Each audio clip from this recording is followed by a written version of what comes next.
Fala pessoal, tudo bem? Bom, a gente vai estar conversando aí na nossa disciplina aí de desenvolvimento de projetos um pouquinho a respeito de Scrum, Kanban e User Stories. Bom, o Scrum ele é um framework, né? Ele é utilizado para poder fazer o gerenciamento de projetos e ele visa o desenvolvimento ágil de produtos complexos e adaptativos e que contenham, né, alto valor. Então, complexos porque ele pode, com o Scrum a gente pode desenvolver projetos de alta complexidade, adaptativo porque os requisitos desses produtos eles podem mudar durante o ciclo de desenvolvimento até a entrega dele, e alto valor. Então a gente consegue entregar algo com bastante valor agregado utilizando o Scrum. Ele é utilizado lá desde a década de 90. Né? Atualmente, muitas equipes aí estão utilizando ele para fazer gerenciamento de projetos não só de TI, mas diversas áreas, projetos de engenharia, e existe uma estimativa de que ele atualmente é atualizado em mais de 60% dos projetos ágeis de todo o mundo.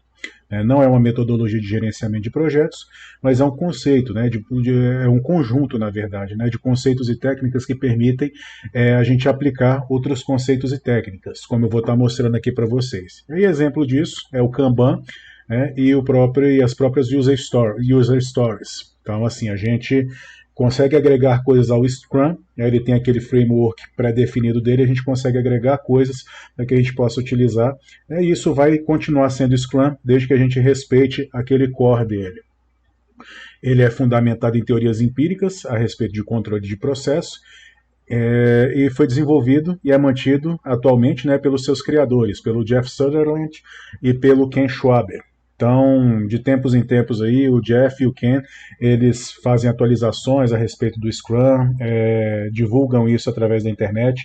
A documentação ela é gratuita, né? Então é algo que pode ser baixado através do site do Scrum. Então, se a gente colocar Scrum Guide, ele vai estar disponível inclusive em várias línguas, inclusive em português brasileiro. E foi até utilizando o Scrum Guide que eu desenvolvi essa apresentação aqui para vocês. Então, deixei uma tirinha aqui para vocês poderem visualizar depois, né? E vamos prosseguir um pouquinho. Vamos falar um pouco mais sobre o Scrum, então. Então, o Scrum, qual que é o nome, qual que é a origem desse nome, né? Que para a gente em português é diferente. Então, ela remete ao jogo de rugby, né? Então, no jogo de rugby, durante aquelas jogadas que os jogadores realizam, né, eles se reúnem ali num scrum para poderem discutir a próxima jogada, né, e com o objetivo, óbvio, de ganhar o jogo, né, de fazer a pontuação naquela jogada e fazer pontuações até o momento em que se ganhe o jogo. Então, esses Scrum, eles são aqueles pequenos ciclos ali que eles têm de planejamento, né, e de definir as jogadas deles, né, para que ao final do jogo, então, eles possam vencer. Né? E uma característica importante do Scrum é que ele é prescritivo, então ele precisa que as suas práticas elas sejam seguidas à risca. Então, da mesma forma como no jogo de rugby, os jogadores eles precisam seguir à risca aquilo que eles combinam para que aquilo ali tenha uma chance de dar certo. Dentro do Scrum, é importante que as práticas dele sejam seguidas à risca. Ok? Algumas características dele. Né? Ele é leve, então ele é algo que não demanda a leitura de livros e mais livros a respeito desse framework. Ele é de fácil compreensão. Então, deixa eu até voltar aqui no leve um pouquinho. Por exemplo, o manual do Scrum, ele atualmente ele tem 20 páginas. Então, ele é bem inferior, por exemplo, a certas metodologias de desenvolvimento de projeto, como o PMBOK, que é uma documentação bem extensa, a pessoa tem que conhecer ali os processos, conhecer ele de ponta a ponta. O Scrum são apenas 20 páginas aí de documento que o usuário ele precisa ler para poder saber como iniciar um projeto utilizando o Scrum, então. É de fácil compreensão, então a linguagem da própria documentação dele é muito clara, então ele não tem aquele mundo de artefatos, aquelas coisas que precisam ser respeitadas, né? Ele tem cerimônias, né, que precisam ser seguidas e também alguns documentos que precisam ser elaborados, que eu vou estar mostrando eles para vocês mais para frente. Mas ele é difícil de dominar. Então, por que o Scrum ele é difícil de dominar? Já que ele é leve e de fácil compreensão. Porque ele precisa ser seguido à risca. Como eu disse lá atrás, ele é um framework prescritivo. Então, a gente precisa, né, seguir totalmente à risca aquelas práticas dele para que o que nós estejamos desenvolvendo dentro de determinado projeto possa ser chamado de Scrum. Vamos falar então um pouquinho mais a respeito dessa abordagem empírica então que a gente coloca para o Scrum. Então ela é composta por 3 pilares. Primeiro é a transparência. Então, os aspectos significativos do processo eles devem estar visíveis aos resultados pelos usuários. Então, os resultados eles precisam estar visíveis, né, assim como os aspectos significativos deles. Então, isso deve permear toda a equipe, os clientes, o Product Owner, né, o Scrum Master, para que isso fique realmente visível para todos e que todos tenham aquele conhecimento holístico a respeito do projeto. A linguagem ela deve ser comum e deve ser compreendida por todos os participantes.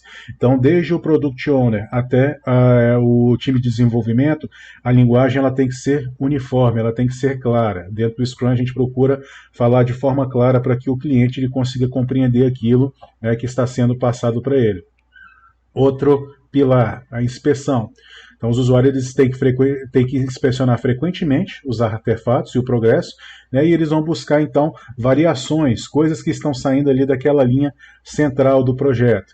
Né, mas isso não pode ser tão frequente a ponto de atrapalhar a execução das tarefas. Então, isso deve ser realizado, mas não deve, em momento nenhum, atrapalhar a execução das tarefas. Adaptação, adaptatividade. Então, ela deve se realizar os ajustes para que o processo que se desviou ali daqueles limites aceitáveis, para que ele retorne. Então, um projeto ele começou de uma determinada maneira e quando se observou, esse projeto ele começou a sair de uma linha e ir para outra linha. Então, é algo que a equipe precisa se reunir para poder centralizar. Ou centralizar a linha ou centralizar o próprio projeto para que ele volte a caminhar ali de forma aceitável e para que ele chegue ao fim. Porque no momento em que um projeto ele se distancia daquela linha inicial estabelecida por ele, o risco é muito grande desse projeto falhar. Alguns valores do Scrum. Né? Então, um deles é o comprometimento, coragem, foco, abertura e respeito. Então, comprometimento com o time, comprometimento com os clientes, coragem para poder implementar mudanças, coragem para poder retornar o projeto, caso ele tenha saído da linha dele. Foco, então isso é muito importante, que o projeto ele siga aquele foco inicialmente estabelecido por ele. Abertura, então o time, aquelas pessoas envolvidas naquele projeto, elas precisam estar abertas a mudanças, abertas a realmente mudarem alguns valores, mudarem alguns requisitos dela. Né? E respeito principalmente, respeito aos clientes, respeito aos contratos estabelecidos, respeito entre a equipe, respeito entre as pessoas. Então olha só, o Team Scrum ele precisa ter coragem para fazer a coisa certa, né? E trabalhar em problemas difíceis. O Team Scrum ele precisa ter coragem para fazer a coisa certa e trabalhar em problemas difíceis. O Team Scrum e seus stakeholders concordam em estarem abertos a todo o trabalho e aos desafios com a execução deles. E os membros do Team Scrum, eles respeitam uns aos outros para serem pessoas capazes e independentes. Então a gente respeita a capacidade e independência do nosso colega de time, do Product Owner, das pessoas que vão influenciar o Product Owner na execução do produto. Então, pessoal, isso é muito importante. Os membros do time Scrum, eles têm que respeitar, então o time de desenvolvimento se respeitam, tem que haver respeito ao Product Owner, né? E esse respeito tem que ser em duas vias, né? Cada um respeitando a capacidade da outra pessoa e a independência dela, para que o projeto ande sem problemas entre a equipe mesmo, problemas de comunicação e todos esses tipos de problemas. E quais que são os papéis que existem dentro de um time? Né? Primeiro é o Product Owner, ou o PO, como a gente chama também. E o que o PO faz? Ele define as funcionalidades do produto, ele concentra aquelas informações vindas dos usuários, então os usuários eles não se comunicam diretamente com o time de desenvolvimento, eles se comunicam com o PO e o PO vai fazer a priorização daquelas necessidades dos usuários. Ele é responsável pelo ROI. O que é o ROI? É o retorno no investimento, né? O Return on Investment. Então ele é responsável para que aquele investimento que esteja sendo realizado, para que ele tenha um retorno, né, para a empresa, para o órgão, o que quer que seja. Né? Ele prioriza o Product Backlog, né? Então a gente vai ter o backlog do produto onde a gente vai gerenciar lá as necessidades E aí é o PO que ele vai fazer o gerenciamento daquilo, vai fazer a priorização, para que a equipe de desenvolvimento depois ela possa estar desenvolvendo a Sprint Backlog. Mas isso eu vou explicar para vocês mais para frente. Ele pode alterar as prioridades dentro da Sprint. Então o PO ele pode conversar com a equipe e falar que determinada coisa ela não é mais prioritária dentro de uma equipe, dentro de uma sprint. Então esse é um negócio que é um pouco arriscado, porque a equipe ela é autogerenciável, a equipe ela define também as prioridades dentro da sprint. Então em determinadas situações, se o PO ele opta por alterar as prioridades dentro de uma sprint, pode ser o caso então de se cancelar aquela sprint e de se realizar outra. Mas isso aí é um outro assunto. E o PO ele também aceita ou rejeita os resultados dos trabalhos. Então o PO, ele dentro daquela definição de pronto da equipe, ele vai visualizar ali dentro da review o que foi entregue pela equipe, né? E aí sendo entregue pela equipe, ele vai entender se aquilo ali está apto a ser agregado, está apto a ser adicionado ao produto, ou se não está, se aquilo ali vai ser rejeitado. Então essas são as funções do PO. A gente tem também o Scrum Master. Então, nessas metodologias mais comuns de desenvolvimento, de gerenciamento de projetos, normalmente o papel do Scrum Master seria aquele que estaria gerenciando, controlando prazos, esse tipo de coisa, mas no Scrum não é o que o Scrum Master faz. O que o Scrum Master faz então? Ele busca promover a criatividade e o conhecimento dentro do time, ele vai estimular a comunicação entre o PO e o time, entre o time e o PO e dentro do próprio time. Ele busca proteger o time de interferências externas. Então, ele vai orientar aquelas pessoas que estão tentando interferir o time, que ou elas têm que conversar com o Product Owner, mas que elas não podem estar interferindo dentro do time. Ele garante que ele remove impedimentos. Então, se houver uma interferência externa que estiver impedindo o time de avançar, ele busca remover esses impedimentos. Ele garante que o processo do Scrum está sendo respeitado, então que tudo aquilo ali está sendo seguido. Ele gerencia as reuniões. Então, o Scrum Master ele participa das reuniões, mas principalmente como um ouvinte. Então, ele vai observar ali as interações entre o Dev Team, por exemplo, numa daily que eles estiverem realizando. Depois eu vou explicar para vocês o que é a daily exatamente. E se ele vê que a reunião está se desvirtuando, ou que ela está estourando o time box dela, então nesse momento ele entra para poder garantir que o processo está sendo respeitado. Faz gerenciamento das reuniões.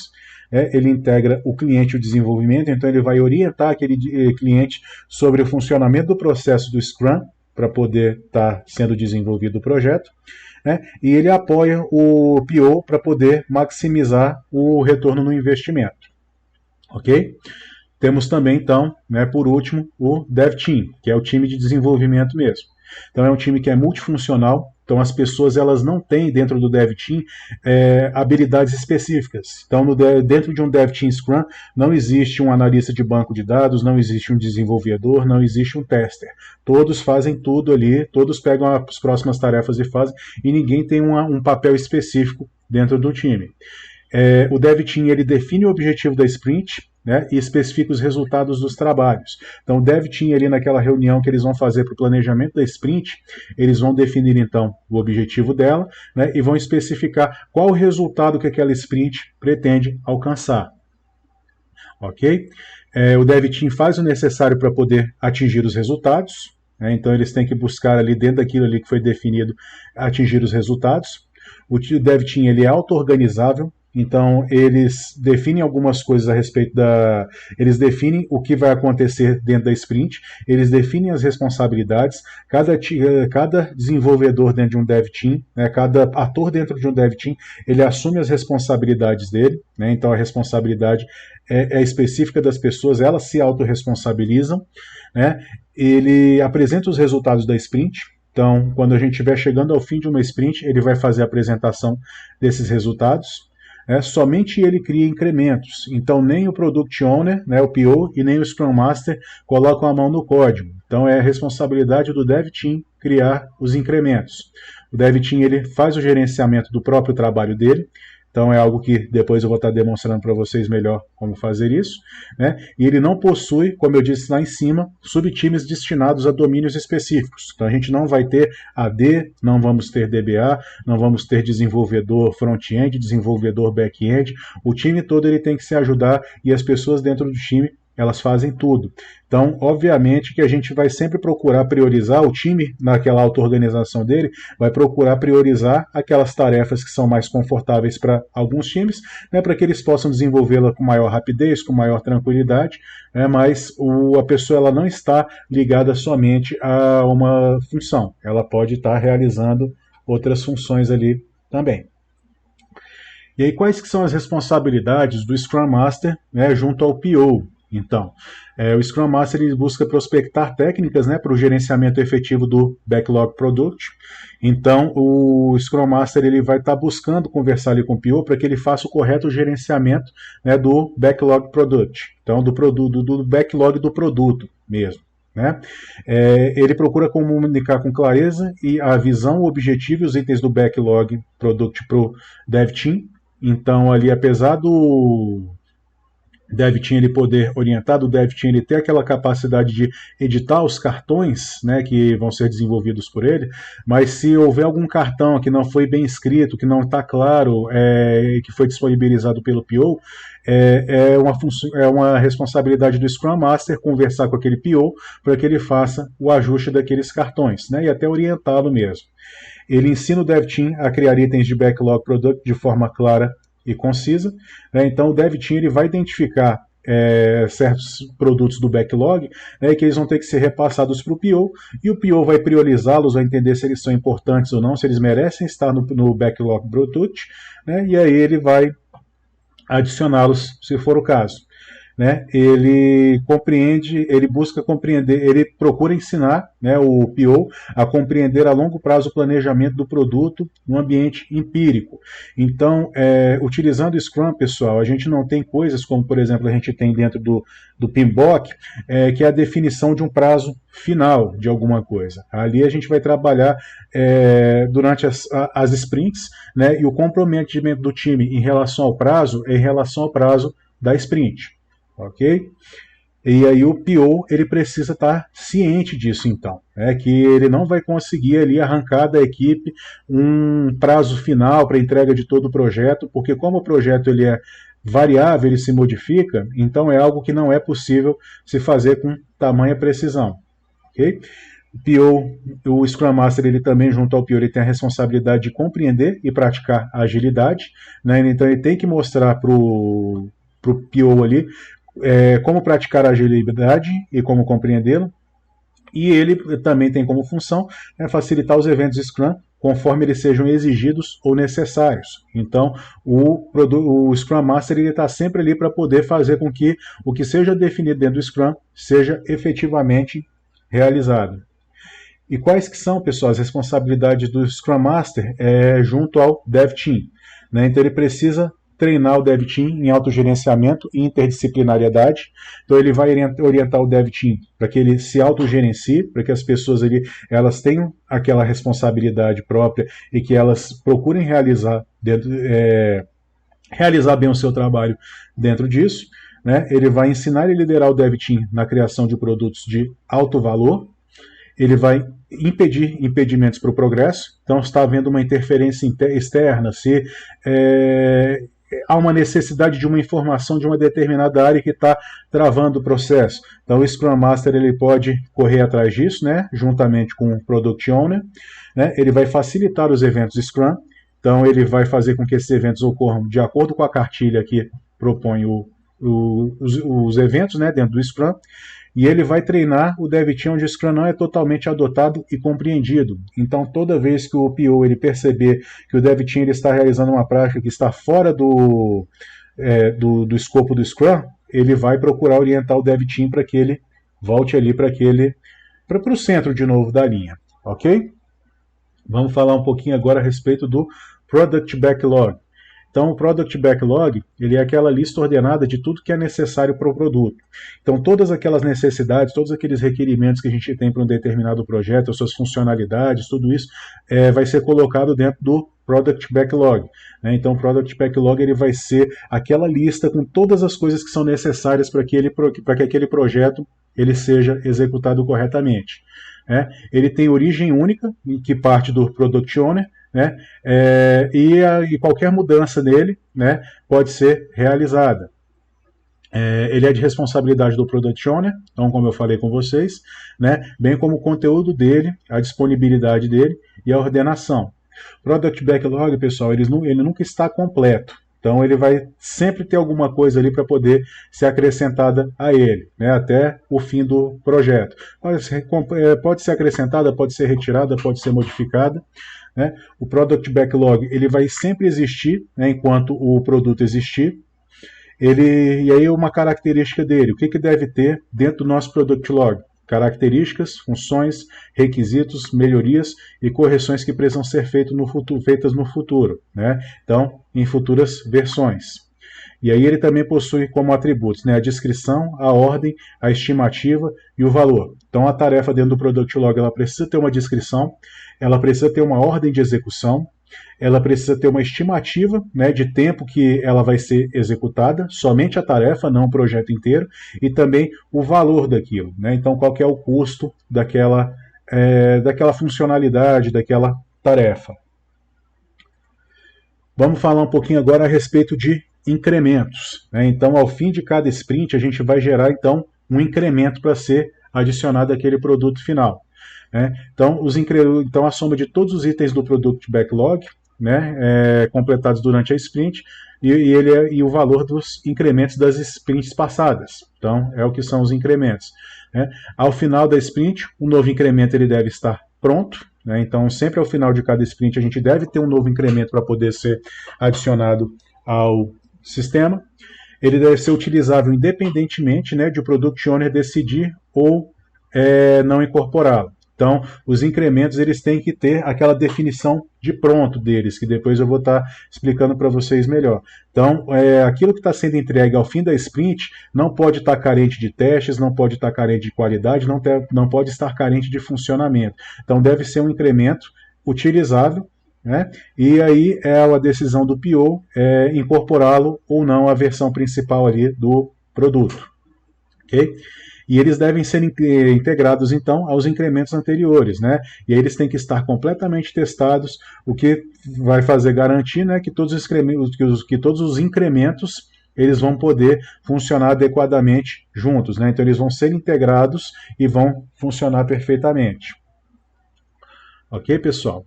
Então vamos falar aqui um pouquinho a respeito de artefatos e transparência. Então, o Scrum Master ele deve trabalhar com o PO, com o Dev Team, com os outros envolvidos, para fazer entender que se houver falta de transparência nos artefatos, em tudo, as decisões elas podem ser falhas. Então, os valores eles podem diminuir e os riscos até de encerramento do projeto ele pode aumentar.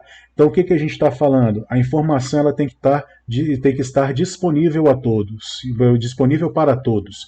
E aí vai ser onde eu vou mostrar para vocês, utilizando o Kanban, como é que a gente pode aumentar essa questão da transparência, a questão do conhecimento ali completo dentro do projeto por todos os envolvidos dentro dele. Vamos falar aqui um pouquinho a respeito de definição de pronto, que é algo que é muito importante dentro do Scrum. Então, o próprio time ele vai definir o Dev Team ele vai definir o que é a definição de pronto para ele. Então é algo que tem que perpassar ali todo time tem que ter aquela ciência do que é a definição de pronto dele, e os produtos eles só vão ser concluídos, os cartões eles só vão ser concluídos no momento em que essa definição de pronto ela tiver sido atingida.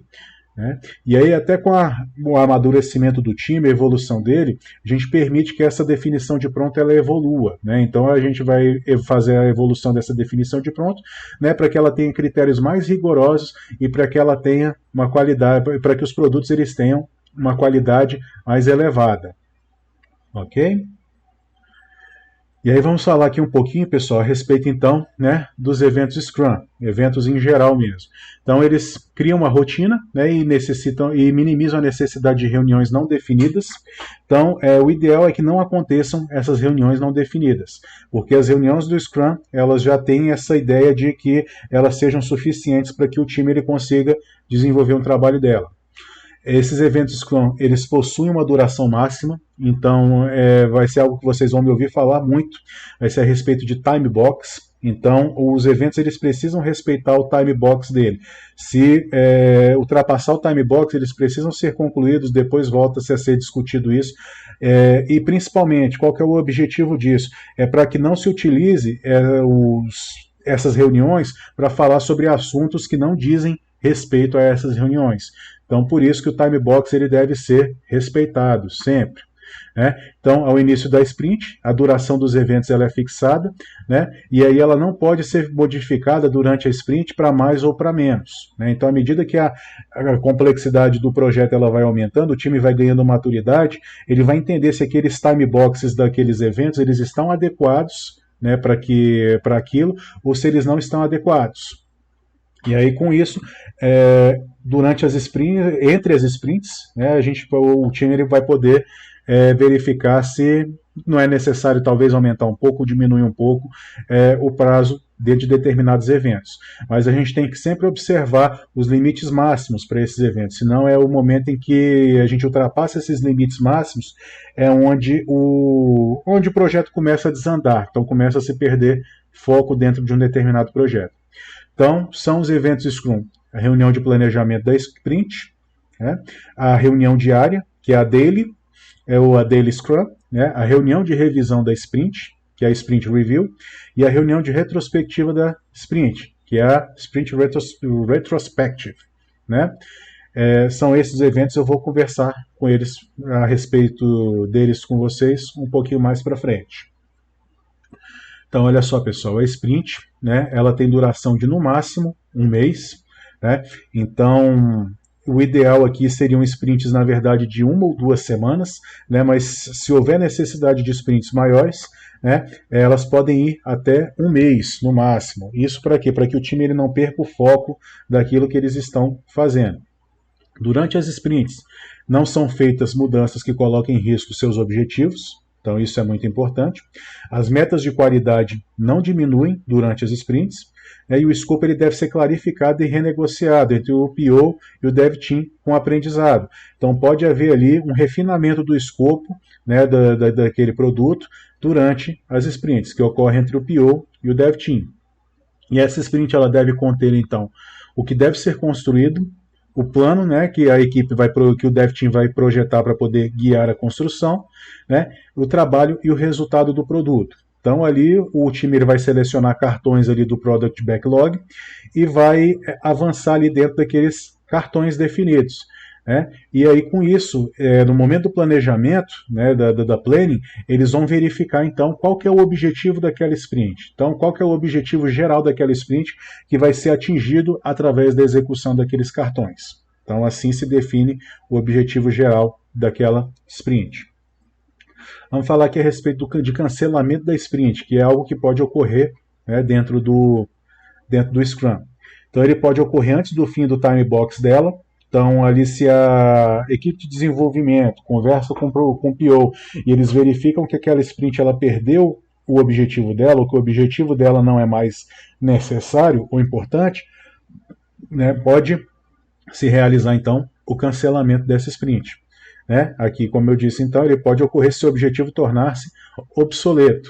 Né? Somente o PO ele pode decidir cancelar a sprint. Então a equipe ela não decide, então o Dev Team ele não decide pelo cancelamento da sprint, eles levam a situação para o PO e o PO decide se será realizado o cancelamento ou não daquela sprint.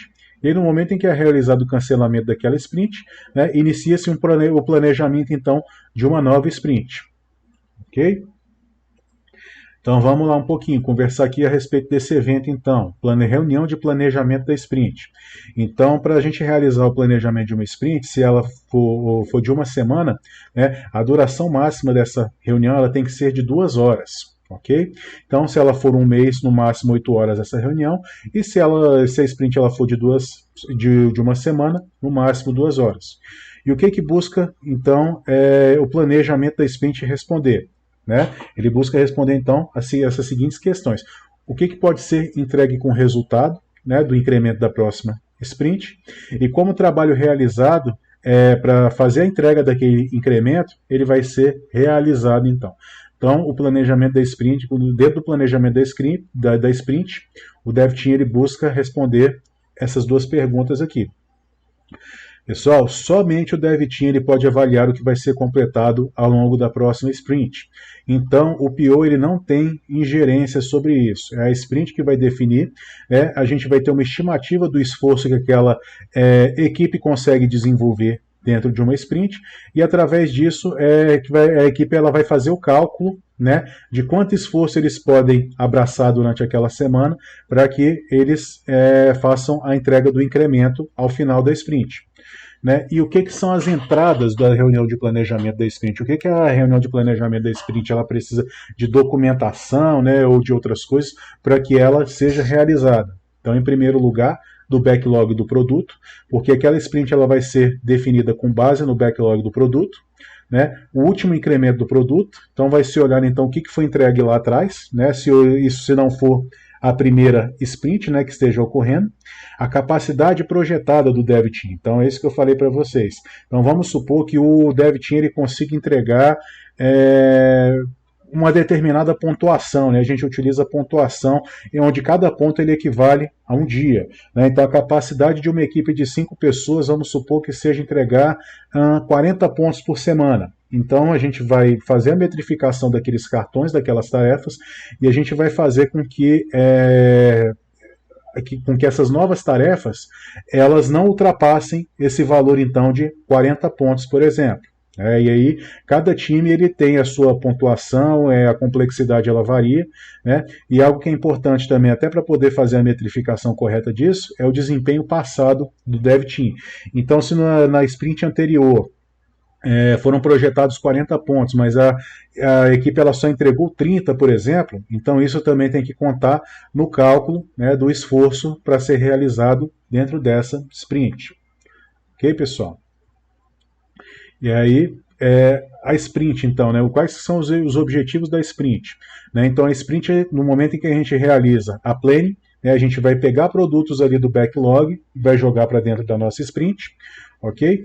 E então, dentro dessa sprint, a gente precisa estar realizando a entrega, né, daqueles incrementos. Né? Então, a sprint ela é composta pelos itens do Product Backlog, que serão entregues ao final dela, né? E o objetivo dela vai ser conhecido através da implementação daqueles itens do Product Backlog. Ok, pessoal? Backlog da sprint, né? Ele é composto, então, pelos itens do Product Backlog, selecionados para a sprint, né, e do plano de entrega para esses itens. E aí algo que pode acontecer é o caso de haver excesso ou falta de atividades dentro de uma determinada sprint. Né? Então, se houver esse excesso, se houver essa falta, os itens do sprint, daquela sprint, né, eles podem ser renegociados com o PO. Então, a gente pode acrescentar novos itens ali àquela sprint para poder ela ter continuidade. Então, nós podemos fazer a entrega daqueles produtos, finalizar aquela sprint e já iniciar, então, uma nova sprint, que é o ideal de se acontecer. Temos um outro evento, pessoal, que é a nossa reunião diária. Então, é a Daily. Né? Então, é a Daily Scrum. Então, ela possui duração máxima de 15 minutos. Então, algo até que se orienta nos ambientes empresariais é que seja uma reunião em uma sala sem cadeiras. Então, as pessoas elas ficam em pé, ali elas se reúnem, conversam a respeito conversam o que tem que conversar dentro da Daily, né? E aí elas partem para os seus locais de trabalho para poderem voltar ao desenvolvimento. Então a Daily ela serve para poder alinhar aquelas atividades que o Dev Team está realizando, né, e criar um plano para as próximas 24 horas. Então a Daily ela sempre ocorre no mesmo horário e no mesmo local. Então, se tem uma sala de reunião e tem um horário definido, esse horário e esse local eles devem ser seguidos sempre. Pode ser no corredor, não precisa ser necessariamente em uma sala de reunião, nada disso, mas elas têm sempre que ocorrer no mesmo horário e no mesmo local, para que as pessoas, para que o dev team, para que as pessoas envolvidas com o projeto, elas se habituem àquele horário, elas irem para aquele local e discutirem a respeito do projeto. Ok? E aí na dele, né, o Dev Team ele esclarece o que foi feito ontem e o que ajudou a atender o objetivo da sprint. Então, o que o Dev Team ele vai falar? Olha, o Joãozinho, que é lá do Dev Team, ele vai falar, olha, ontem eu desenvolvi, sei lá, o diagrama de casos de uso, né, e ontem eu já concluí, e hoje eu vou fazer, então, um diagrama de sequência a respeito da funcionalidade XPTO. Então, o time na dele é isso que as pessoas falam de forma bem concisa, de forma bem rápida, o que elas fizeram no dia anterior e o que elas vão fazer, né, no dia de hoje. E aí é o nosso segundo item aqui. Então, o que farei hoje para atender a meta da sprint. Então, dentro daqueles cartões, dentro do nosso objetivo da sprint, o que eu farei hoje para poder contribuir com isso? E aí algo que também é falado é se há algum obstáculo que impeça tanto ao dev team, né, quanto ao desenvolvedor específico que esteja impedindo ele de atingir aquela meta da sprint. Então, se houver algum impedimento que esteja atrapalhando então o desenvolvedor a realizar aquela atividade dele, é aquele momento dele conversar isso com o time, né, e aí o time pode sugerir alguma coisa, pode propor uma programação em pares com outro membro para que eles consigam perpassar aquilo, e se for algum outro tipo de interferência, né, o Scrum Master ele pode ajudar para poder fazer a retirada então desse obstáculo. E a dele, pessoal, ela é de responsabilidade do Dev Team. Então, a participação do Scrum Master ela é importante, ela é permitida, mas, na verdade, o mais importante é que o time ele se reúna ali para poder estar fazendo essa discussão ali no momento da daily. Então, por determinados momentos, o Scrum Master ele pode não participar, não tem problema, e com essa ideia de autogerenciamento do time, o time ele vai ficando mais entendido nessa questão aí dos funcionamentos, dos prazos, do que é para ser falado ali dentro dele, né? Então, a presença do Scrum Master ela não é obrigatória. Ok, pessoal? Temos mais um evento aqui, que é a revisão da sprint. Então, ela é realizada ali naquele momento em que ocorre o final da sprint. Então, naquele dia marcado onde ocorre o final da sprint, é realizada, então, a revisão da sprint. E aí ela inspeciona o incremento e adapta o backlog product, se necessário. Ela não é uma reunião de status, então não é algo para poder informar o cliente, o product owner, a respeito do status da reunião. Aquilo ali é para poder se verificar a definição de pronto e ver se o objetivo daquela sprint ele foi atingido. Ok? E aí, então, é onde ocorre a apresentação do incremento, E aí, quando se apresenta aquele incremento, é onde se motiva, se obtém a equipe, se obtém comentários e se promove a colaboração. E aí, a duração, então, da Sprint Review é de 1 hora. E aí, olha só, vamos falar um pouquinho mais aqui a respeito da revisão da sprint, então. Então, o Dev Team demonstra o trabalho pronto, faz esclarecimento sobre o incremento. O PO esclarece quais itens do Product Backlog eles estão prontos, e quais não estão. Então, o Product Owner ali, ele vai falar, olha, esse produto aqui, ele está de acordo com a definição de pronto. Esse aqui não está. O Dev Team ele vai discutir aqui o que foi bem durante a sprint, e quais foram os problemas que ocorreram e como que eles foram resolvidos. O PO vai falar a respeito do Backlog Product, e como ele está, e vai projetar as possíveis datas de conclusão, baseadas no progresso atual. Então, ele vai projetar uma data de conclusão, ele não vai definir uma data de conclusão daquele trabalho. E a review, ela resulta então na atualização do Product Backlog, que vai auxiliar então na definição do backlog da nossa próxima sprint. E aí, além da review, pessoal, nós temos um quarto evento aqui então, que é a retrospectiva da sprint. Então vai ser aquele momento em que o time ele vai ter para se auto-inspecionar, identificar aquelas melhorias que precisam ser implementadas dentro da próxima sprint. E aí ela ocorre após a sprint review, né? Tem duração então de 45 minutos, e os propósitos da retrospectiva, eles são, né, inspecionar como que ocorreu a última sprint, né, sob a ótica das pessoas, então ali do time de desenvolvimento, do Scrum Master, e das relações deles com o Product Owner, né, e procurar fazer uma melhoria dentro disso. Né, vai identificar e ordenar então os principais itens que foram bem e as potenciais melhorias, ou seja, eles vão identificar aquilo que fluiu de forma bem e vão verificar se existe alguma lição aprendida com aquilo que possa ser aplicada, né, a outros itens do Product Backlog. E criar um plano também para implementar melhorias no modo que o desenvolvedor, que o time de desenvolvedores, né, faz o seu trabalho. E aí é dentro da retrospectiva que o time ele planeja como aumentar a qualidade do produto e aperfeiçoando então a definição de pronto dele. Ok? E aqui, pessoal, a gente tem então a visão geral do Scrum. Então, olha só, que a gente tem a visão então do produto, que vai alimentar então o Product Backlog, tá bom? Esses são os dois artefatos que o Scrum tem, né? Então, o Product Backlog, né, e o Sprint Backlog, e esses losangos aqui, sei lá como é que se chama isso, e esses quadradinhos aqui amarelos, eles são eventos que ocorrem, a não ser esse aqui que é um produto, no caso. Né? Então aqui a gente tem a visão, que é um evento, né? O planejamento, né? E aqui no caso desses dois aqui, né, são artefatos. O planejamento, então aqui vai ser onde a gente vai fazer o planejamento da sprint, que vai gerar então o Sprint Backlog. Né? Aqui então nós temos as nossas dailies ocorrendo aqui dentro dessas sprints aqui. Então dentro das sprints de 24 em 24 horas a gente vai ter esse evento aqui que são as dailies. Né? Concluído então essa sprint, o que nós temos? Nós temos a review, que vai ser realizada junto com o Product Owner, para que ele diga se quais são os produtos que estão prontos e quais que serão aí incrementados e quais não serão. Né? Então, assim, pessoas externas além do Product Owner não participam, ok? E a retrospectiva, aqui em cima, retrospectiva que é feita pelo time, né? Com o auxílio também do Scrum Master, se for o caso, né, para que eles possam fazer melhorias no processo, para que o processo ele possa andar melhor.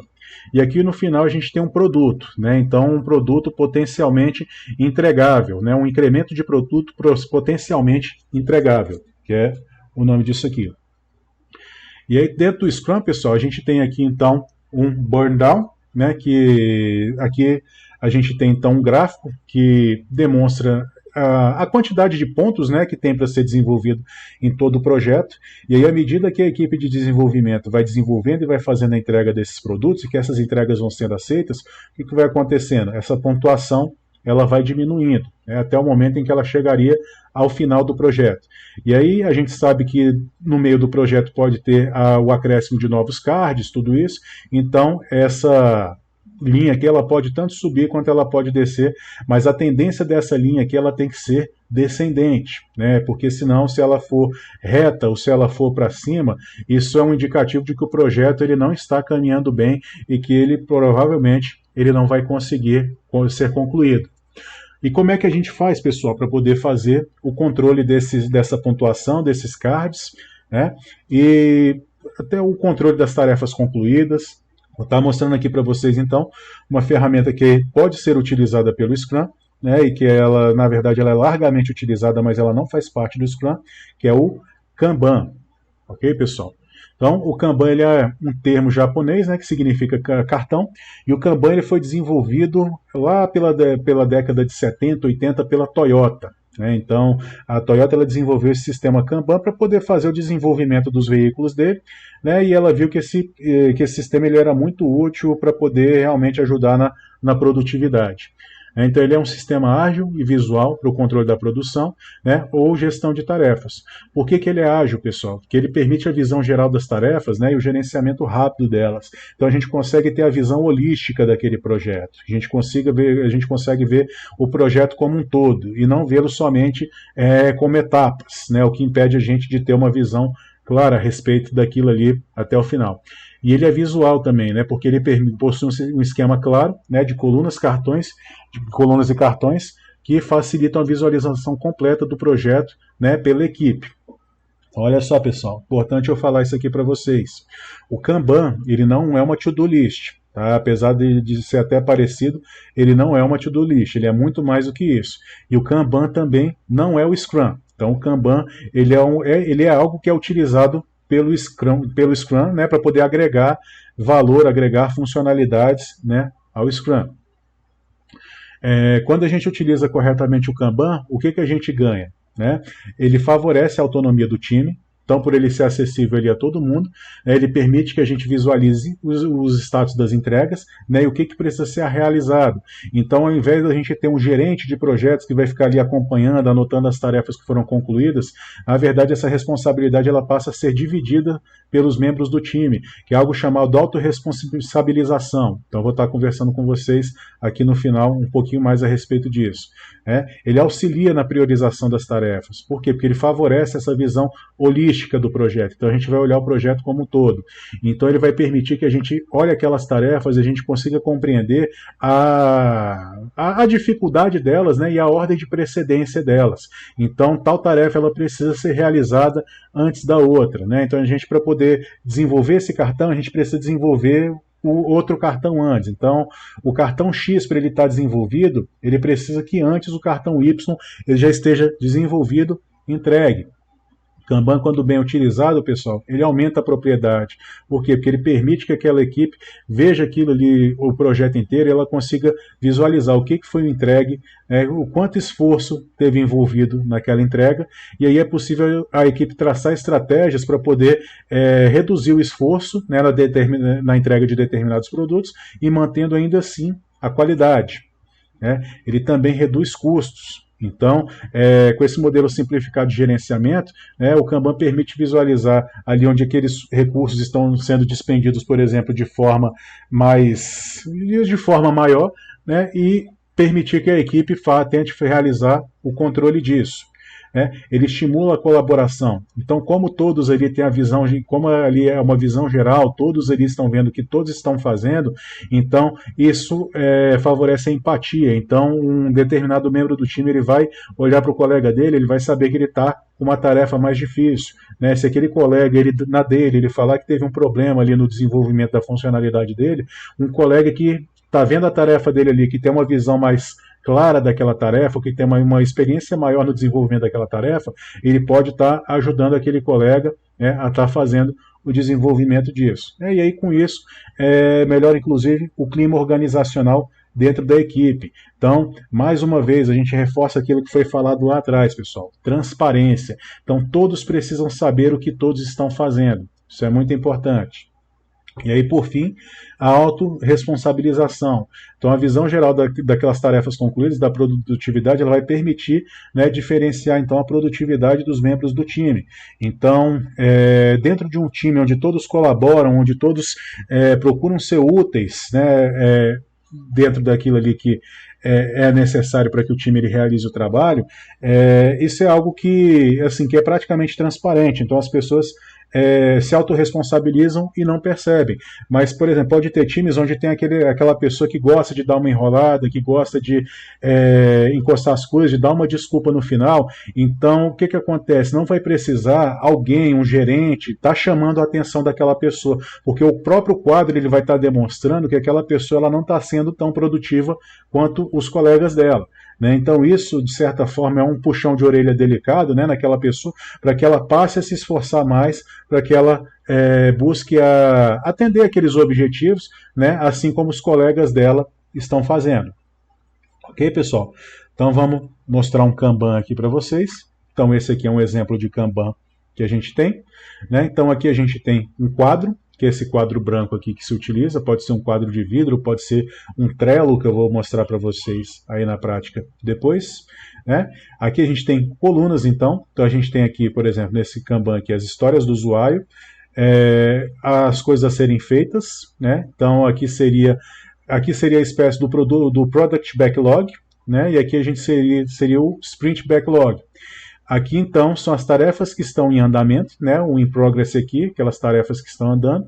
Né? No momento em que elas saem dessa tarefa aqui em progresso, elas vão para a parte de testagem, então é onde é realizado o teste para ver se aquelas tarefas estão funcionando corretamente.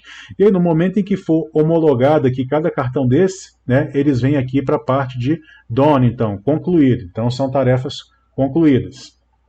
Então, temos aqui os stories, né, o product backlog, aqui o sprint backlog, aqui as tarefas que estão sendo executadas no momento, a parte de homologação, que seria a testagem, e a parte, então, de conclusão das tarefas. Ok? E aí, pessoal, para que serve o Kanban? Então, conversamos pra caramba sobre ele, né? E assim, se a gente pudesse resumir para que serve o Kanban, para que ele serve então? Então, o Kanban ele serve para poder gerenciar o fluxo de trabalho, né? Então, ele vai permitir que os gestores e os times eles tenham uma dimensão, né, do que está sendo produzido e do tempo que está sendo gasto para poder realizar aquela produção, para poder equilibrar os processos, né, para que aquelas atividades elas sejam executadas em uma ordem lógica, então evitando que seja realizada uma execução fora de ordem e que possa prejudicar, né, o atingimento de prazo daquela sprint e a qualidade do produto final. Ok? E limitar a quantidade de trabalho realizado pela equipe. Então, ele busca respeitar, então o Kanban ele serve para poder ajudar no respeito à capacidade produtiva daquela equipe. Então, se estabeleceu ali a capacidade produtiva daquela equipe, não vai adiantar colocar mais para que as pessoas elas passem do horário delas, desenvolvam a capacidade da equipe, a capacidade produtiva da equipe é aquela ali, né? E ela precisa ser respeitada. Então, ok, pessoal? E aí, dentro do Kanban, como vocês puderam ver, né, a gente utiliza aqui cartões. Cadê? Então, olha só, dentro do Kanban aqui a gente tem, então, cartões, né? E esses cartões, o que é escrito, então, dentro desses cartões, pessoal? A gente tem essa visão aqui do Kanban, né, com post-its mesmo em um quadro branco, mas a gente tem quadros Kanban na internet, como o Trello, por exemplo, que permitem a gente colocar muitas informações a mais, até do que caberiam dentro de um post-it. E aí, o que a gente coloca, então, dentre outras coisas, dentro de um cartão no Kanban? Uma história de usuário, seria uma user story. Então, o que é uma user story? Ela é uma descrição concisa de uma necessidade do usuário do produto, sob o ponto de vista dele, então. Então, a user story ela busca descrever aquela necessidade do usuário, de uma forma simples e leve. Então, é um requisito da user story que ela seja clara, que ela seja bem escrita, para que o desenvolvedor, no momento em que ele for fazer o desenvolvimento daquela story, que ela esteja clara para que ele possa desenvolver. Então, cada item aqui do Product Backlog ele deve descrever uma User Story. Então, cada cartão que a gente tiver, a gente vai ter uma User Story. É importante falar também, pessoal, assim como o Kanban, as User Stories elas não fazem parte do Scrum. Então, logo, a utilização delas é opcional. Apesar de que em ambiente de desenvolvimento se demonstra isso, que a utilização das User Stories, dos cartões, do próprio Kanban, aliado ao Scrum, permitem que o projeto ele tenha uma fluidez muito maior. E aí as User Stories elas também podem ser acompanhadas de detalhes do negócio, anexos, para poder facilitar a compreensão daqueles usuários em relação ao que necessita ser feito. Ok, pessoal? Então aqui, criei para vocês aqui alguns exemplos de User Stories, então. Então, olha só, os clientes escolherão os livros e colocarão em um carrinho de compras e poderão proceder para o checkout. Então, vocês podem observar, aqui seria uma espécie de um sistema de vendas online, alguma coisa assim, e aqui o que ele diz, ele quer que os clientes eles escolham os itens, coloquem eles dentro de um carrinho, assim como aquele carrinho de mercado, e aí no momento em que eles entenderem que a compra deles está realizada, eles procedem então para o checkout, que seria aquele momento do pagamento, ok? E vamos para outra aqui. Então, essa aqui é um pouquinho mais detalhada. Então, olha só, o usuário deverá fornecer uma identificação válida. Então, e-mail e senha. Se a autenticação for bem sucedida, o usuário deverá ser redirecionado para o dashboard, então para aquela área local dele. Caso contrário, então ele vai receber uma mensagem de tentativa de login inválida. Então, olha só, pessoal, observem aqui que dentro do cartão, dentro de uma especificação de caso de uso, a gente fazendo aqui uma analogia, a gente tem aqui nessa primeira parte aqui até dashboard, o fluxo principal daquela ação, e aqui embaixo a gente tem o fluxo de exceção daquela desse caso de uso, né, dessa user story. Então, caso contrário, receberá uma mensagem de tentativa de login inválida. Então, ou seja, ele não vai ser direcionado para o dashboard, ele vai receber uma mensagem de login, então, dizendo que aquele login não é válido. Olha, vamos olhar essa aqui agora. O cliente será guiado por 6 passos, onde escolherá os ingredientes que serão adicionados ao seu prato. Caso deixe de selecionar algum ingrediente, poderá pedir o acréscimo de outro. Então, nesse aqui, por exemplo, eu penso no espoleto, por exemplo, né, que eles fazem aquele macarrão, então a gente coloca vários ingredientes. Então, eles poderiam fazer uma requisição de um sistema, né, e que o usuário ele andaria por aqueles passos como se fosse aqueles wizards do Windows. Né, então, ele vai apertando o Next e vai avançando até o momento em que ele chega ao final ali, onde ele faz o pagamento. Né, aquele pedido vai ser impresso lá na cozinha e vai ser preparado exatamente da forma como o cliente pediu. Né, então, ele vai avançar ali naqueles passos, e aí como está dizendo aqui, então se ele optar por não escolher um determinado ingrediente, ele pode pedir para que um outro ingrediente ele seja colocado em dobro, por exemplo, acrescentado. Ok? E aqui por último, então, para a gente finalizar, né, o cliente poderá escolher as formas de pagamento. E aí aqui a gente coloca a restrição, então. Né? As formas permitidas são cartão de débito, cartão de crédito e pagamento por boleto. Então aí a gente define ali dentro daquela funcionalidade, dentro da documentação, como é que a gente vai implementar essa questão aqui, né, das formas permitidas de pagamento. Então o cliente ele vai poder selecionar dentro de uma caixa, ele vai avançar e vai escolher. Aí no caso a gente vai conversar melhor com o Product Owner, né, para poder definir então como que será realizado isso aqui dentro da tela. Ok, pessoal? Bom, por fim aqui, deixo para vocês então a bibliografia aqui, né, que foi utilizada. Então a gente tem o Scrum Guide aqui que foi criado, né, e hoje está sendo atualizado então pelo Jeff Sutherland e pelo Ken Schwaber. Né, aqui eu coloquei para vocês alguns links aqui falando a respeito de histórias de usuário, né, e a respeito de Kanban, que auxiliaram aí na criação dessa apresentação de slides que eu acabei de fazer para vocês. Bom, pessoal, agradeço aí pela atenção e até a próxima aula.